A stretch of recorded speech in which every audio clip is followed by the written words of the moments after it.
Ryan O'Hearn has a career day for the Pittsburgh Pirates, and they roll the Atlanta Braves in the first of three on Tuesday. Yeah, that was quite the game. I would say Ryan O'Hearn versus the Atlanta Braves, more or less. Of course, he goes 4-4 with 3 home runs and 10 RBI. He's the first Pirate to ever reach 10 RBIs. He's the 17th overall to do so since they started keeping track of it. I can't remember the date on that. Long time ago. So it gives him 16 home runs, 61 RBI on the season. He has a 130 WRC plus. According to Fangraphs, they do the update. It hasn't like officially updated, but they do like the daily or up to the moment updating it, saying it should update to a 130. It's his best WRC that he's posted since his rookie year, and that's only when he played 44 games.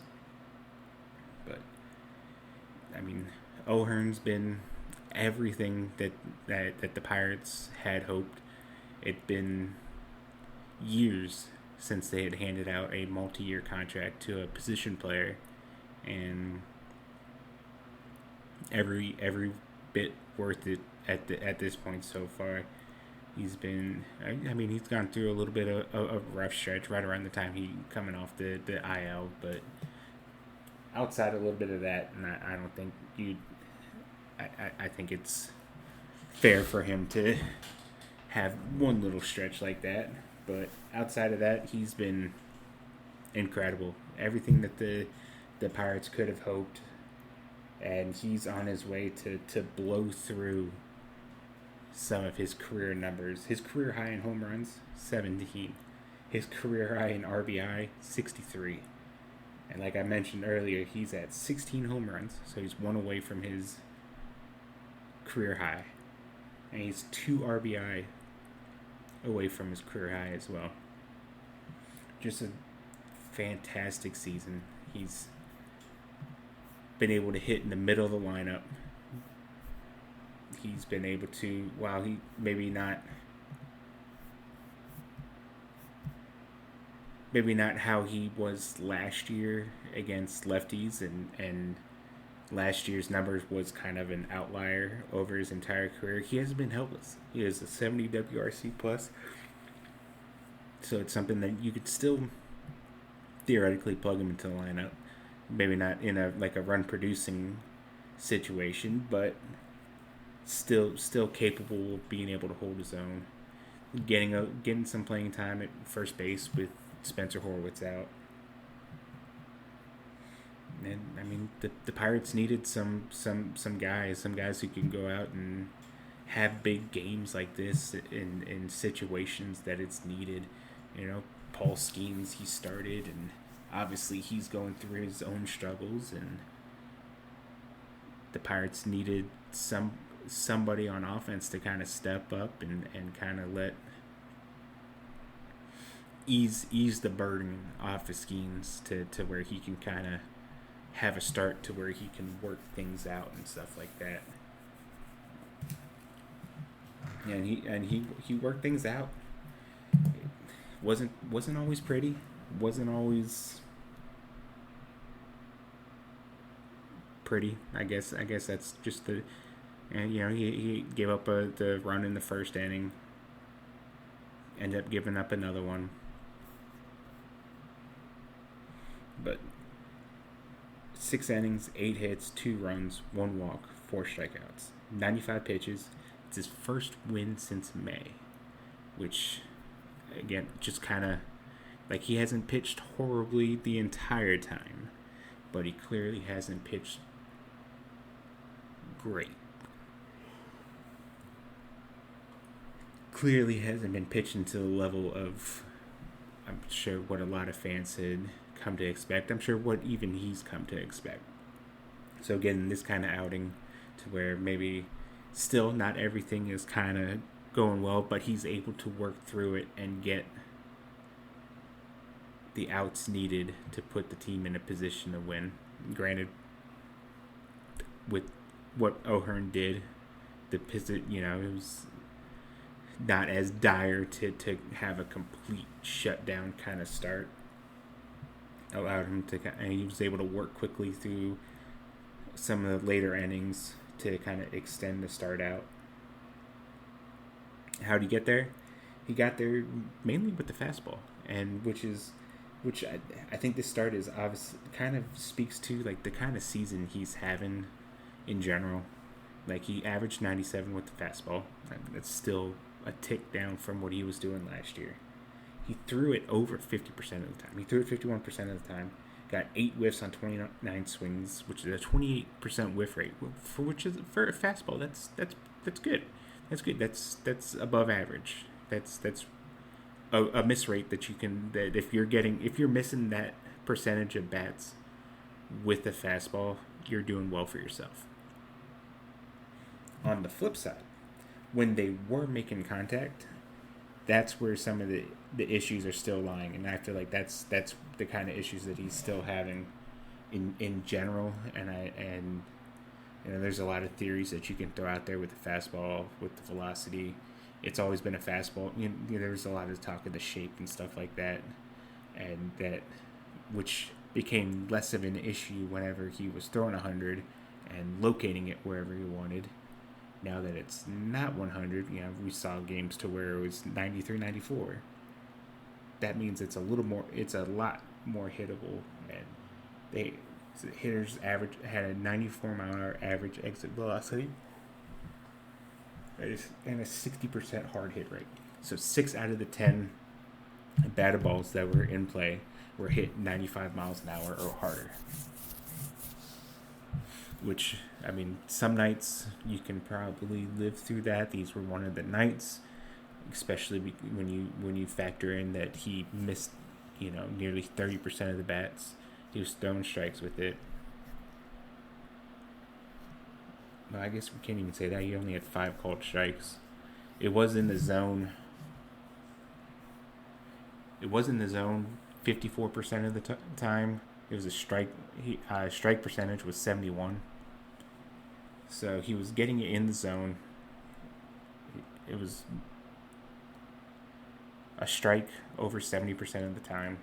The issue came where they did make contact. It was some pretty solid contact, but he was able to work around it. Able to work around the 8 hits and get through 6 outside of the fastball. Over 80% of his pitches where he leaned heavily on the fastball, the splitter, and the changeup. He threw the splitter 18% of the time, the changeup 11% of the time. Those were the only 3 pitches that he threw at least 10%. Also had the sweeper, slider, and sinker as well. Only missed outside. He had a 30% whiff rate with the splitter, which is okay, not great for that kind of pitch. And then he had 1 whiff on 6 swings with the slider. Didn't miss a bat with any of the other pitches, which isn't ideal. He had a 21% whiff rate overall. But I think the important thing with it is we saw progress. We saw something. We saw glimpses of maybe not the overall dominant pitcher that he was last year, but signs of someone who can, roll over a lineup a couple times and get some outs and, like I said, put the team in a position to score. 6 innings, only giving up 2 runs from your starting pitcher. You should be with one of the best offenses in Major League Baseball. You're going to be in a position to win more games than you're not.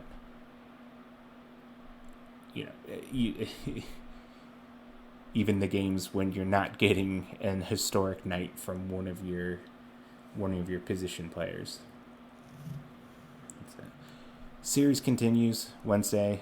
They'll play at 6:40 again. It'll be Jared Jones on the mound against Grant Holmes. We'll see how Jones does. He won't have Carmen Mlodzinski to piggyback off him, as he pitched behind Skenes. for 2 innings, so he'll be unavailable for the next day or two, the next couple days.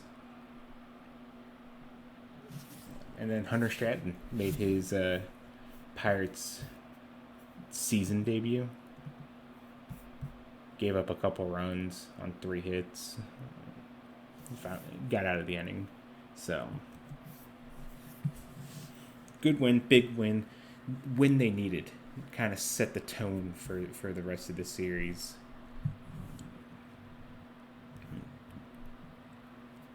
We also got word today that Connor Griffin is going to miss some time.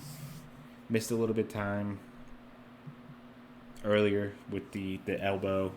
Now it appears that he's going to be out until early September. It's expected to miss about 8 to 10 weeks with a torn finger tendon that happened during the Nats game. Unfortunate. He had just come back, and he had been, hitting much better. There's the whole thing that since he turned 20, is just like a completely different hitter. And the Pirates lose another of their key players. They're still down Horowitz. They're still down O'Neal Cruz. Now they're going to be down Connor Griffin. But if the Pirates have shown anything, it's shown that they have a very resilient offense. With Brian Reynolds having a great year, Valdez has come up and hit well. He picked up another hit, walked twice. OPS is still hovering just over 1,000. Ryan O'Hearn has a 851 OPS. Nick Gonzalez has a 767 OPS. He's batting 314 still. Jake Mangum is hitting well. Brandon Lau, we know. So it hurts to lose your starting shortstop.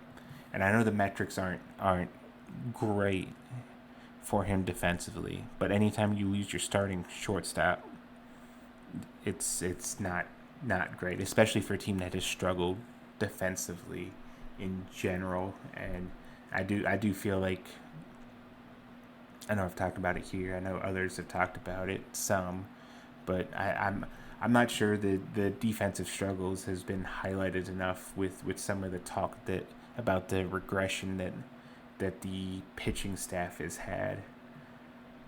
We want to talk about, they were like a top half, close to a top 10 team in outs above average last year. Now they're like a bottom 5, bottom 8 or something like that when it comes to outs above average. So that kind of shift defensively only hurts the pitching staff. It's when you build a team, you always hear it's built through pitching and defense. It's never just pitching. It's pitching and defense. They go together. They go hand to hand. If one isn't there, the other one gets brought down some. So with the defense, overall team defense not being as great, I think it's not the only reason, but it's one of the big reasons why we've seen kind of the regression with some of the pitching this year, or them maybe not pitching up to expectations. It's not something that's always going to be obvious. I know opening day we got a very obvious look at some of the defense. It's not always going to be that obvious. It's going to be, a bad route taken. It's going to be, someone's, doesn't quite make a play, but it doesn't really just show. It just doesn't always show. It just doesn't always hit you in the face on the play. So we'll see if the Pirates can continue to kind of weather the storm without yet another one of their position players. It does sound like they dodged a bullet with Andy Rodriguez. He wasn't going to play today anyways because of Skenes. But it does sound like he's good and ready to go. Shout out to Jack Brannigan for getting into his first game. He was called up earlier. What was it, last week? and had a day there with the Pirates, and then was sent back down. Or I guess that was the previous week before Griffin came back. He struck out in his first at bat, played a little third base. Would like to see him get in the lineup some, get some starts, get some games in. This is a good opportunity for him to kind of make his mark. The defense is there, strong defenders. There's some sneaky power, some speed to kind of maybe make a little bit of an impact and maybe show that he can be like the backup infielder kind of thing. But throughout the minors, we'll do a little bit of a quick run through. Now I wanted to talk about Richard Ramirez a little bit as well. AAA, they win 9-3. Tamar Johnson goes 2 for 5, 2 runs, 2 RBIs, 2 stolen base. Yosinson Garcia, he goes 1 for 3 with a double, 3 RBI, and a stolen base. Newcomer Cameron Barstad signed as a minor league free agent, 2 for 5 with a 3-run home run. Connor Whitgriff kind of put things together there. 5 innings pitched, 5 hits, 1 run, 3 walks, 4 Ks. Altoona loses. Kiner Delgado goes 2 for 5. Lonnie White 2 for 4. Matt King went 1 for 4 with a double and RBI. Wilbur Dotel 2 innings pitched, a hit, 4 strikeouts. Rehab appearance. Looked good. Let's see how quick. I'd imagine that he'll probably make 1 or 2 more appearances. Come back to Pittsburgh, and then you got another option there in the bullpen. Greensboro loses 6-2. Sammy Stafuro stays hot, hits another home run, goes 1 for 3 with 2 RBIs and a walk. Bradenton wins 4-3. Eddie King Jr. 3 for 4 with a double. Edwin Perez 3 for 5 with a double and RBI. Richard Ramirez 4 for 4, 2 doubles, a home run, 2 runs, and an RBI. The DSL Pirates Black, they lose 11-5. DSL Pirates Gold, they win 10-7. Yolanda Santana 3 for 4, 2 doubles, and 4 RBI. But let's go over to. I wanted to talk about Richard Ramirez a little bit. 4 for 4, 2 doubles, a home run. Raw power's always been there for him. His big thing has been the swing and miss. Off to a really good start in July. 10 hits in 6 games. 3 doubles, 3 RBIs. He had 4 home runs. 4 home runs before the month of July. So he has 7 on the season. 3 of them came so far. And has a really strong arm. He's thrown out over 40% of base stealers. And just kind of finally turning it up here. Probably turning it up at the right time. Pirates might be looking to kind of shuffle some stuff in the system after the complex league is over, and coming out of the All-Star break and whatnot. But that's going to do it for today's episode. Again, as always, thanks for tuning in. If you want daily content on the Pittsburgh Pirates organization, make sure you head over to the Bucs on Deck Substack. Subscribe. Draft's coming up. I'll have my first bit of the draft stuff out later today. All the way through the draft, all the way past through the draft. Going to be going very draft heavy here for about the next week. So make sure you follow that. Make sure you subscribe to the site. Kind of get some. Be given about 10 to 15. One day will be about 10 to 15 hitters that I kind of like in the draft. That's not going to be like a first round pick. That should come later. Then I'll go break through, I have 5 or 6 names I wanted to talk about that the Pirates could look at for their first pick, and then kind of just like a whole preview going into the draft, a day 1 recap, day 2 recap, and then just kind of a look at the draft in whole. That's the plan. First one will be on the hitters, and then we'll have one on the pitchers will be out on Thursday. Friday will be the look at the first round picks, and then Saturday with the preview. So be on the lookout for those. As always, thanks for tuning in. We'll catch you guys